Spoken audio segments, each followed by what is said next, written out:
Now it's recording. All right. Hello, everybody. Miguel, some of you already know me. Some of you will get to know me because I'm around here all the time. And of course, I'm here today to read a poem. And I titled it, Hurt You. So let's just get into it. Oh God, you have no idea how much I want to hurt you. You have no idea how often I think about it. Oh God, I just want to tear you apart. I want you to know how much rage I have towards you. I just want to hear you cry. I just want to hear you apologize for hurting me. I want you to regret everything, but I just can't. I just can't hurt you, can I? But oh God, how I wish I could. I want to shout all my grievances at you. I want to let all of this hatred out. My anger is like a tiger clawing at the walls of its enclosure. I'm not sure if I can contain it anymore. Maybe part of me still loves you. Maybe part of me wishes things could be different. But that doesn't change how I feel about you. I still want to hurt you. Oh God, how I wish I could.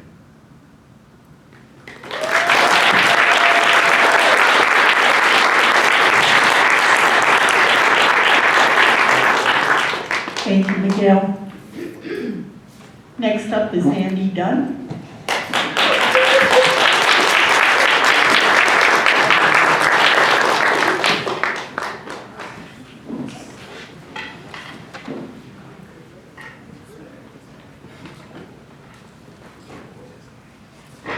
Hello, everybody. This is my poem, Morning Fields of Lavender. His touch was the sound of morning, a stillness in the air, cut only by the bird's song, as rolls of mist fell over the lavender fields in a quiet cool of the new day. And I moved closer to be in his world and hold the beauty of his form, as rolls of mist fell over the lavender fields in a quiet cool of the new day. Thank you.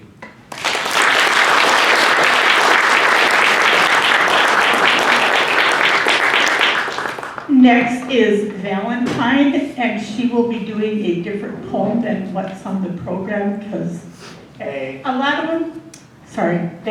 lot of people changed their minds and wanted to do something else, and Professor Hibbert told me, yeah, let them do that. So they are.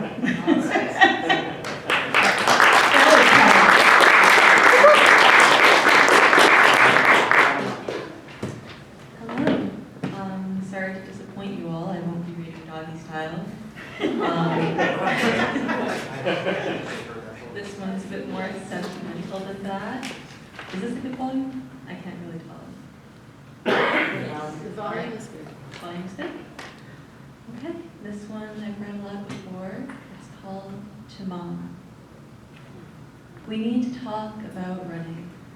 Things such as cloudy warm water from our bathroom sink, scraped knees, wet wads of tissue, Bassett Creek Park, bike rides, rollerblades. We need to talk, Mom, because you've raised me to 20 and I want to take it all back.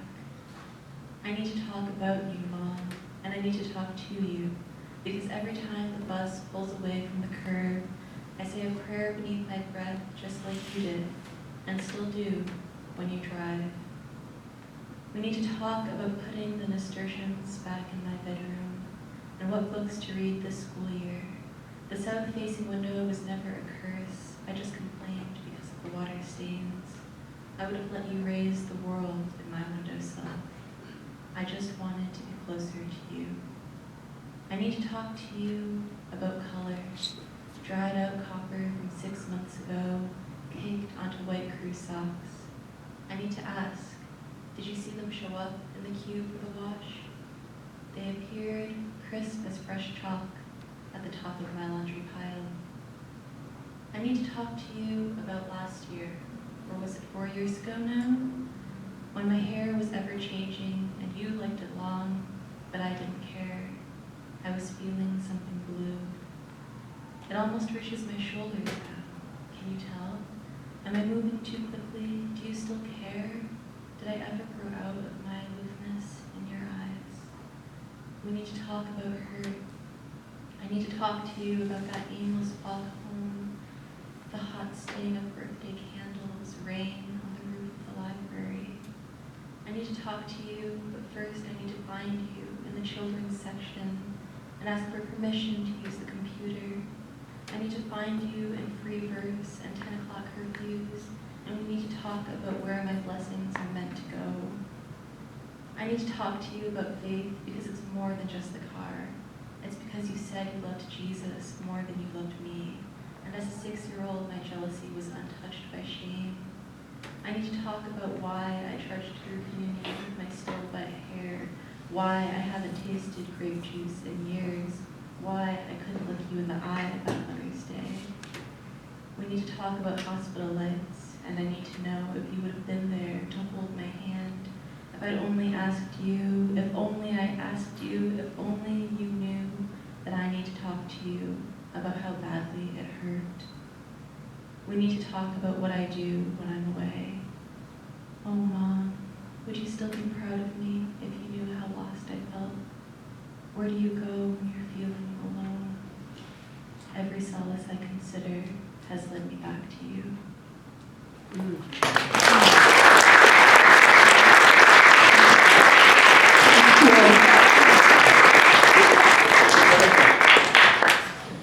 Next, what? When do I go? Right now. Oh, I have you on here. I don't know how I did that. You go right now. This is Kit. I don't know how I did that. It's in the program. It's not on my list. Nice outfit, kid. Here. Hi everybody, how are we doing? Good.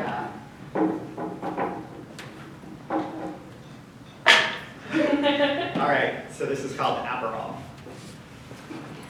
His dull ache, tasting of juniper pine saw from underneath the kitchen sink, surrounded by those tasting honeysuckle, absent of pain, with connection in hand, knowing that tender absence smelled of lilac, and he knew he was home away from the breaking plates, the marble haze, the vial of expectation.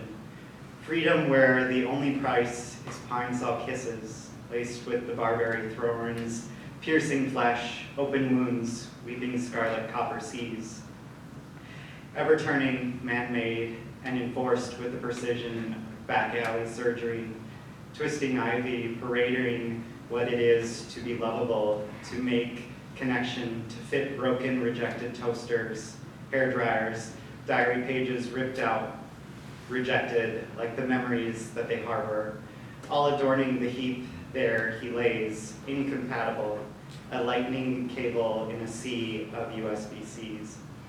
Atop all of the other rejected, their effervescence of Prosecco to his bitter orange apple.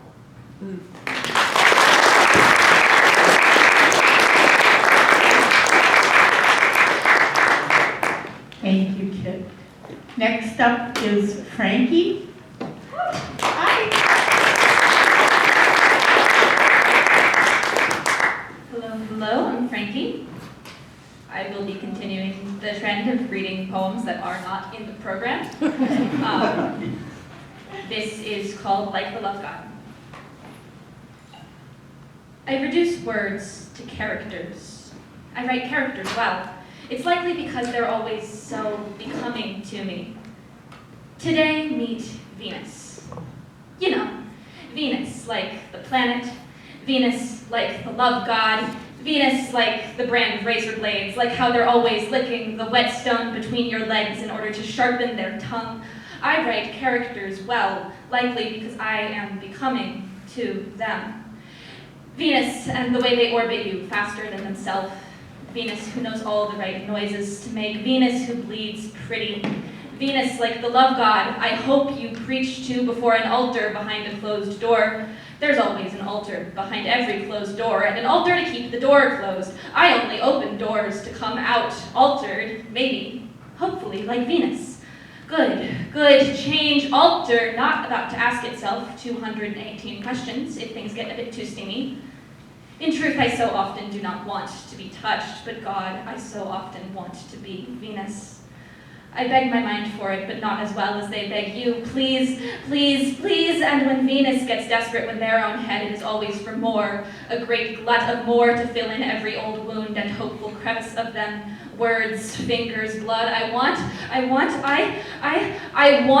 to trade the pieces for personae, to be the voice Venus uses when they're trying to sound a bit more feminine and more afraid of you. I want to surface in Venus's larynx and say, please don't pin me to the bed with your big, strong, lovely arms. I reduce words to characters, right well, becoming Venus like the true identity of the star you wish on most nights. I stuff my lies in the character, all the fun lies in the character, provided my lover lies in the character. Not too close to me, please let me be Venus.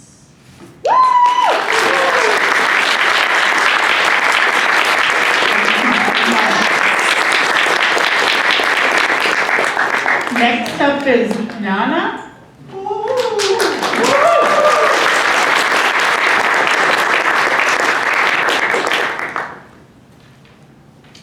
Hi guys. Hi. How are you guys doing? I'm Nana. I'm a PSCO student here. It's kind of scary. Got this. Kind of fun. Should I read the poem that I was originally going to do, or should I do something else? Both of them. Both? Can I do that? Yeah, you can. Okay. We'll start with the shorter one, and then we'll go with the longer one. Does that sound good? Yes. The first one is called Maybe You'll Find This Familiar.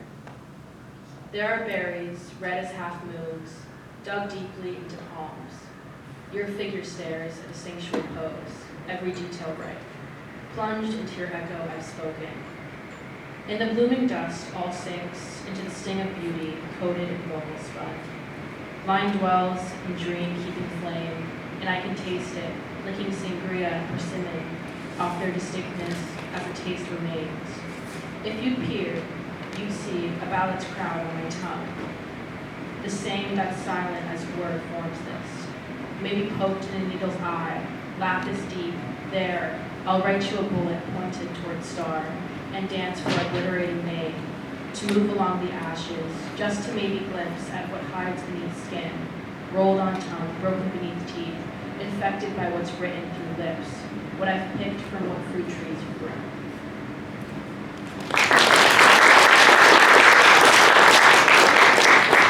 The second one, I've changed the title of it from its original piece.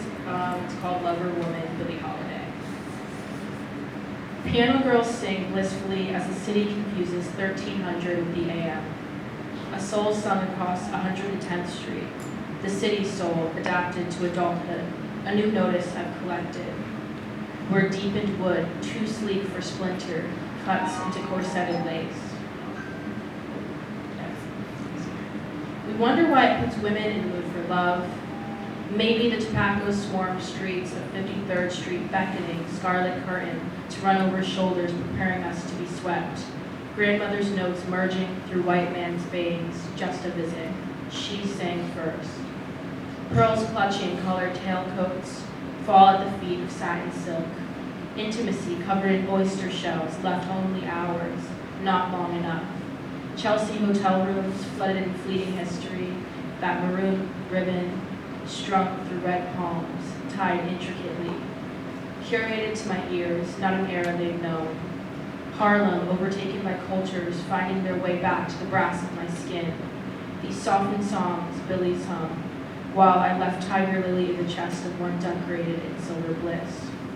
What invokes in this body held close to where piano girls finally wake, spills over, wine-stained, and there my ears wake too.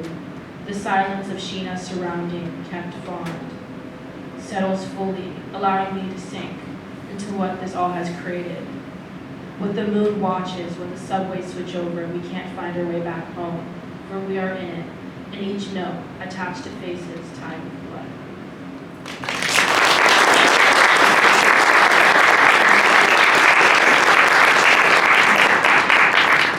Next up is Matthew.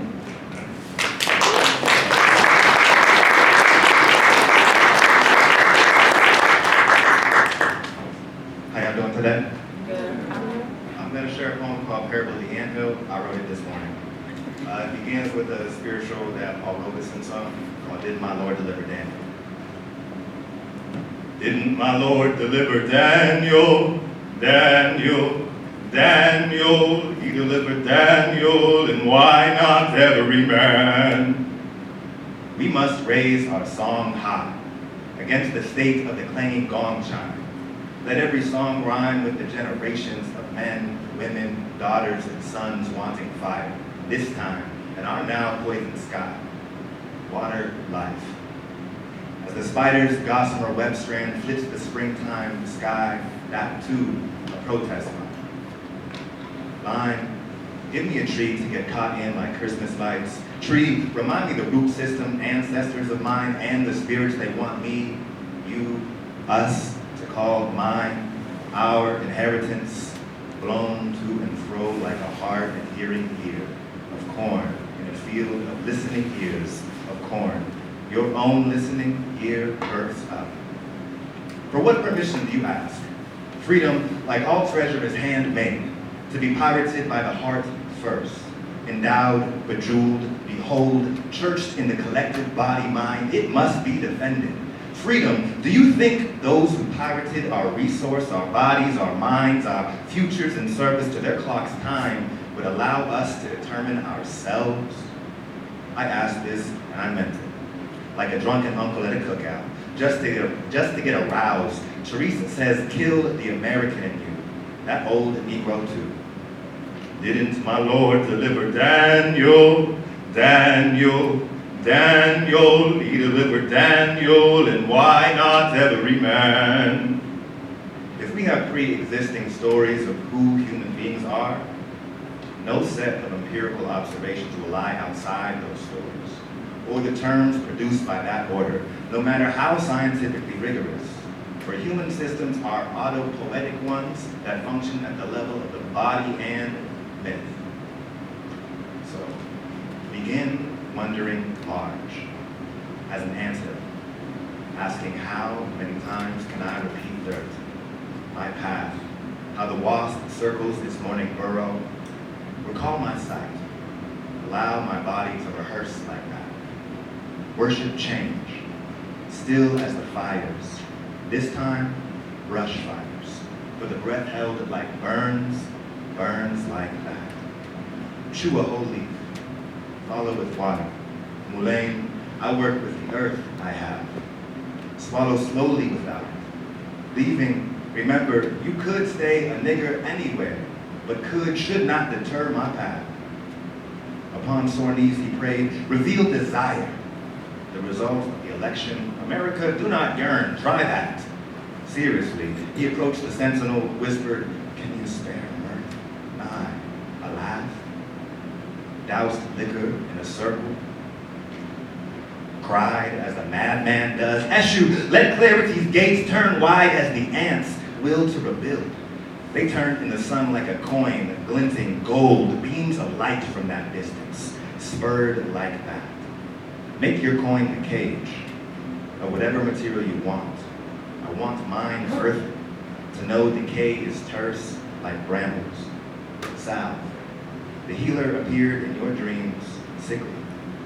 At least he appeared. At least you dreamed. Sure, a nightcap, left God drunk and wanting more.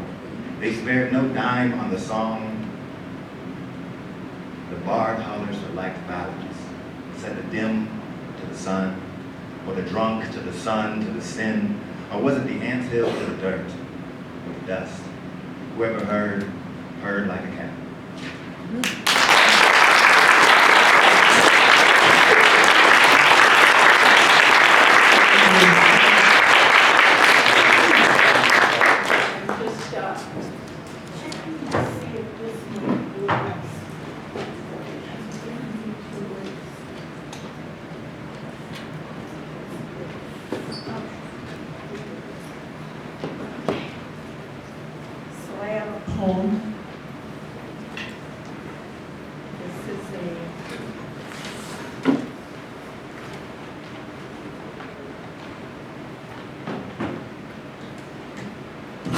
wrote when I was in poetry class. Wish you were here. I was cleaning a closet and I found an old shirt. It was that pale blue one, very special to me. It made your blue eyes sparkle, and you were a flirt. You were the brave one, the extrovert. You dragged me along, over land, over sea. I was cleaning a closet and found an old shirt. Everyone liked you, and you were a flirt. You made me laugh, and you made me feel free. I was the shy one, the quiet introvert. You gave me courage to wear my glitter mini skirt. We each got a tattoo when we were in Hawaii. I was cleaning a closet and found an old shirt. I was alone in the desert, and you were dessert. Your tattoo was a heart, and mine was a key. I couldn't resist you because you were a flirt. It's been 5 years since they covered you in dirt. You've become the main subject of all of my poetry. I was cleaning a closet and found an old shirt. It made your blue eyes sparkle, and you were a flirt.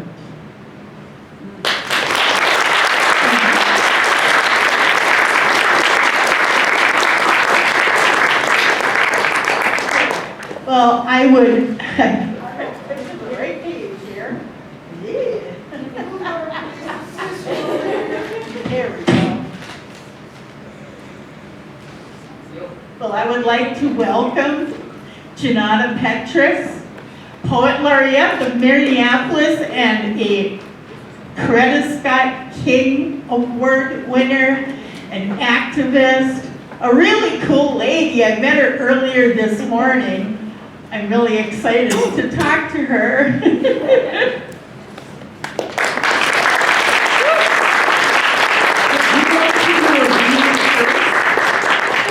Sure. Let's do that. Are these spotters available? Yeah, go for it. Awesome.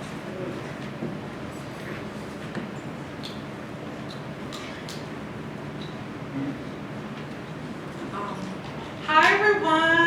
All the poetry, all the poets, so incredible. Can everybody hear me okay? Yeah. Thank y'all so much for sharing your work. I love hearing poetry because you can tell so much about somebody from your poetry. You know, it's so vulnerable and tender. My brother, I don't know, y'all are all grown. My brother, he just wrote like a poem recently, and he was like, oh my gosh. He's like, I'd rather show somebody my anus than have them listen. And I was like, wow, I share my poetry all over the place, you know what I mean? And I don't necessarily feel of it in that same vulnerability.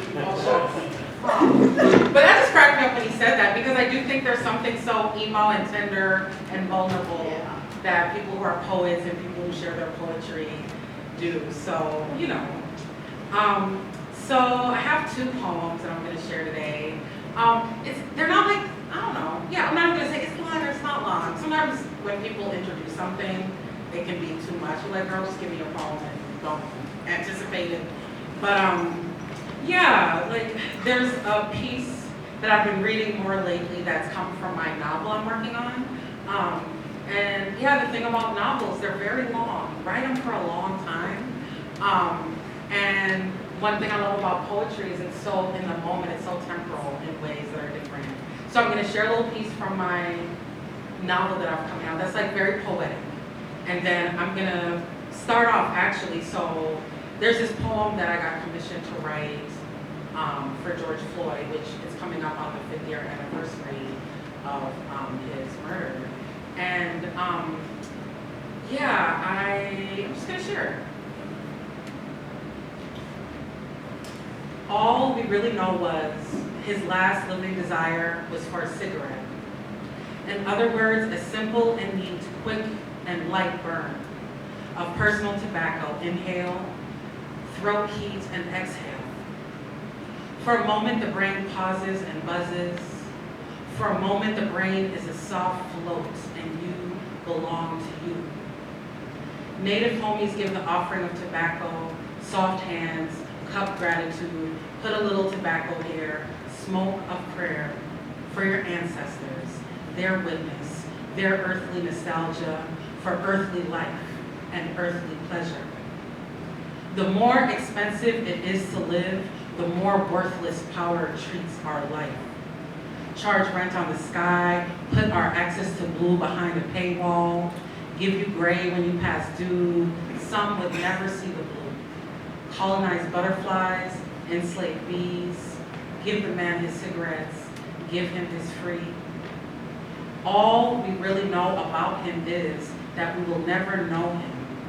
He is somewhere, here, elsewhere, gone, lips, thickly African, eyes, deeply seen, from the beyond into us. But wait, in the other dimension, it was all a dream. Daughter, adult woman. Dad is old, moves slowly. Stacey Adams and Kane, gray beard, wrinkled hands. She grown and vigilant, hide his cigarettes from him. She asks him about his blood. She asks him about his sugar. She asks him about his heart. Makes him fresh mint tea with dark honey. His afterlives are crystallized in a lost amber, a hard honey. Let him be free, carefree. Let him be a nostalgic old man that tell the same story again and again about back home, about being a boy, about the sky in summer, the glitter green of bugs against the night. Let his grown children cook him greens and cornbread, something from home, from North Carolina. If we dream together, he is an anonymous man. We don't know his name. We don't know how he looks like, but he is afraid. There were no fires, no marches, no protests, no rhetoric or debates, no saying of his name, no murals painted of his face. He is not a symbol. He is just a man with a life of delicious mundane. Cigarettes and fireflies. We could dream him anonymous. And he could have smoked that pack, burned down every last stick of herbal and toxic burn, of slim cheek thrills, of a small burning meditation, that he could have been passed in the street, just another somebody, another unknown, a martyr to none.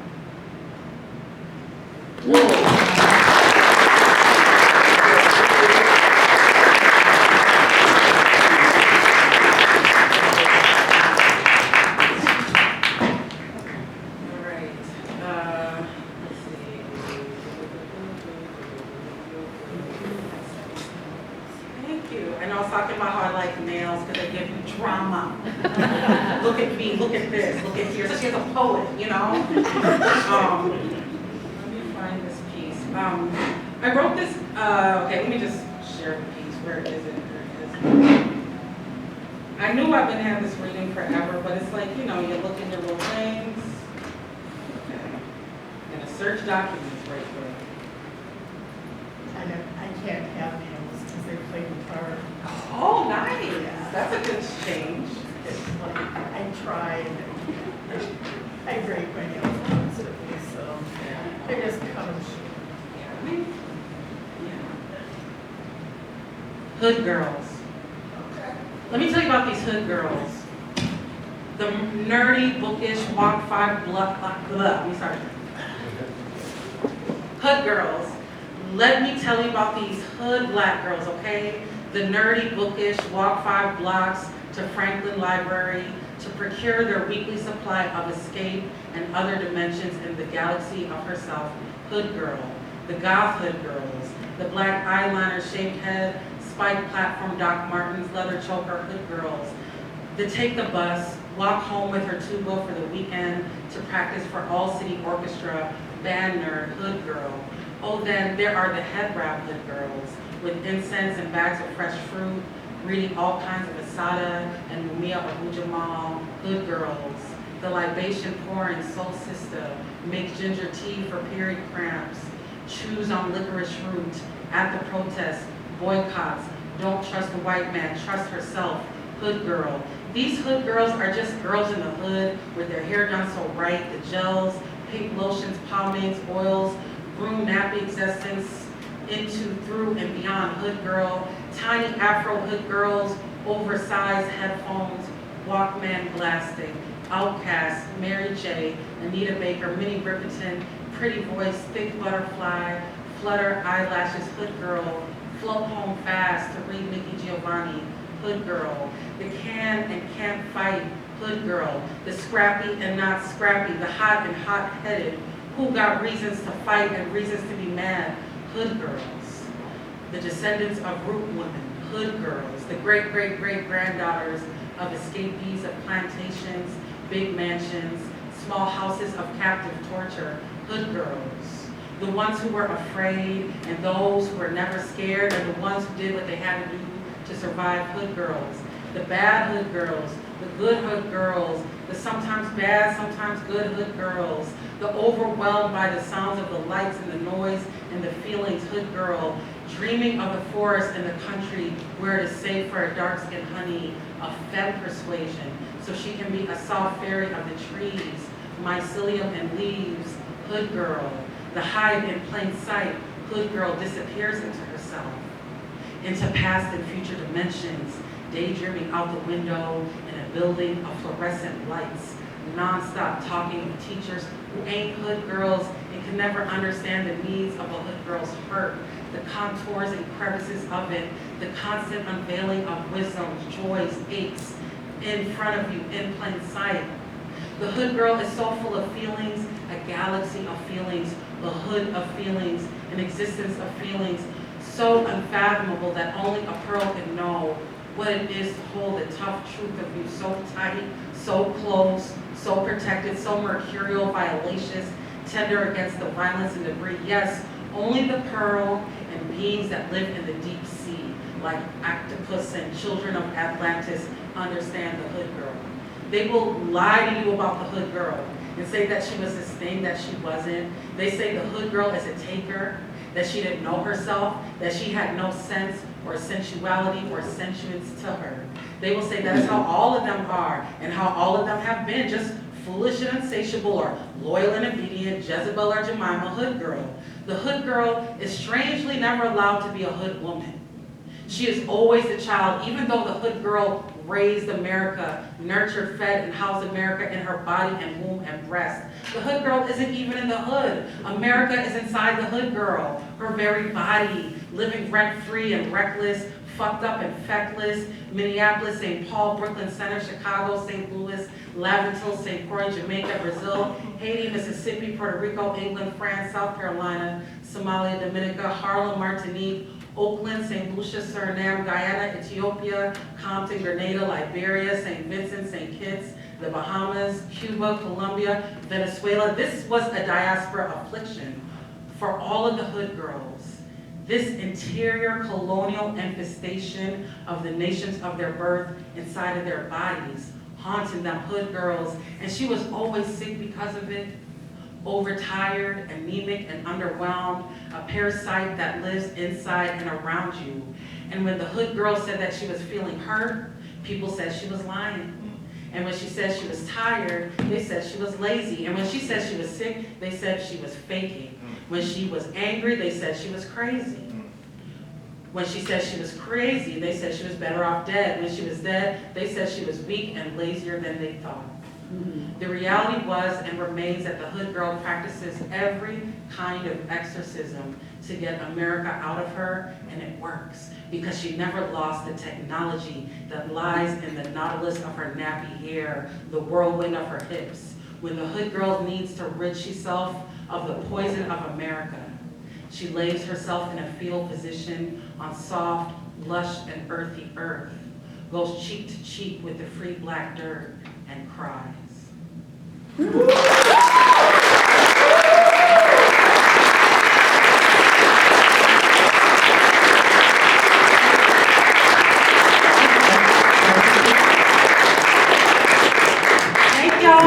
terrific to get you a comfy chair. Thank you, I know, my booty's happy. I mean, I'm in a comfy chair, so you should be too. I appreciate that. Well, let's start with your children's book. Can we please give the police department to the grandmothers? Has some great messages. It's beautiful and optimistic and caring for community. And Kristen who wrote us, I'm not sure if I'm pronouncing that, her artwork is lovely. You wrote this as a poem soon after Michael Brown was murdered by police in Ferguson. Can you tell me anything about that process? Yeah, it's interesting because I feel like that poem is kind of like a little, it's definitely more bright and happier than I'm very emo and like hoochie mama in my writing typically. But I was really thinking about after Michael Brown, hi everyone, thank y'all for being here. That there was, I forget the name of the police officer who murdered him, but Darren Wilson, thank you. How he said, oh, he was terrifying. He had like Hulk-like power. And you look at him, and who knows, like, you know, anybody coming at you could be terrifying, but the ways that